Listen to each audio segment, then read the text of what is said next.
हमनी के अक्सर हमार स्वास्थ्य पर चर्चा करत रहेनी जा, एकर तुलना अपना बेकार जीवन शैली से करत रहेनी जा। बेकार व्यवहार असल में ओह कामन में शामिल हो रहल बा जहां हमनी के जागल रहला पर ऊर्जा के खर्चा काफी कम होला, जैसे कि बैठल, झुकल भा लेटल।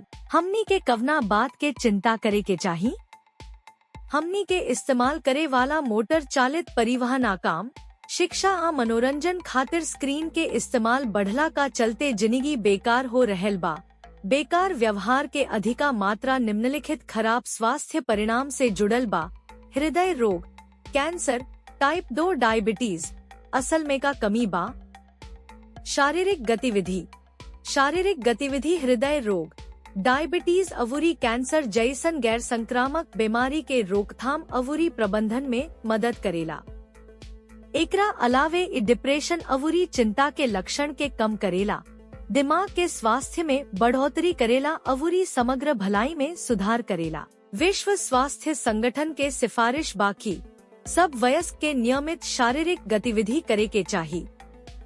वयस्क लोग के कम से कम 150 से 300 मिनट ले मध्यम तीव्रता वाला एरोबिक शारीरिक गतिविधि, तेजी से चलल, तैरल, दौड़ल, साइकिल चलावल करे के चाहिए, या पूरा हफ्ता में कम से कम 75 से 150 मिनट के जोरदार तीव्रता वाला एरोबिक शारीरिक गतिविधि, तेजी से दौड़ल, रस्सी कूदल, एरोबिक डांसिंग कैल।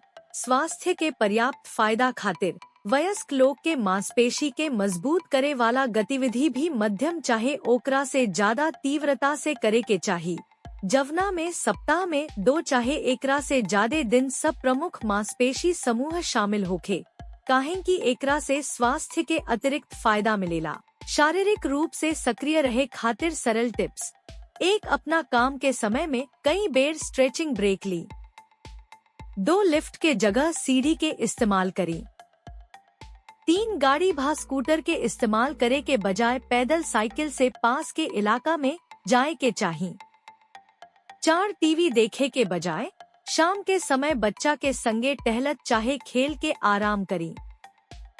5. तैराकी के क्लास, जिमिंग में अपना के शामिल करी। वयस्क लोग के शुरुआत कम मात्रा में शारीरिक गतिविधि से करे के चाहिए, आ समय के साथ धीरे धीरे एकर आवृत्ति, तीव्रता आ अवधि बढ़ावे के चाहिए।